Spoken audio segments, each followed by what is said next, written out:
October 7 ഇപ്പുറത്തേക്ക്.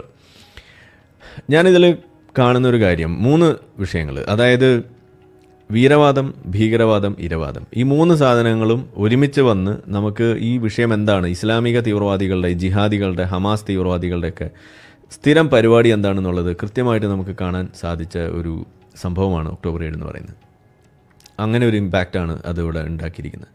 അതായത് ഭീകരവാദം നടത്തുന്നു ഒക്ടോബർ 7. അങ്ങനെ അതിനുശേഷം അതിൻ്റെ പേരിൽ ഒരു വലിയ വീരവാദം നടത്തുന്നു. ഞങ്ങളെ കണ്ടില്ലേ, ഞങ്ങളെ കണ്ടോ, സൂക്ഷിച്ചോ, ഞങ്ങൾ റെസിസ്റ്റൻസ് മൂവ്മെൻ്റ് ആണെന്നൊക്കെ പറഞ്ഞിറങ്ങിത്തിരിക്കുന്നു. അത് കഴിഞ്ഞ് തിരിച്ചടി കിട്ടാൻ തുടങ്ങിയപ്പോൾ അവിടെ പിന്നെ നിലവിളി, ആ ഇരവാദം അത് പിന്നെ ഇതുവരെ തീർന്നിട്ടില്ല. ഇപ്പോഴും അതിലൂടെയാണ് അവർ പോയിക്കൊണ്ടിരിക്കുന്നത്.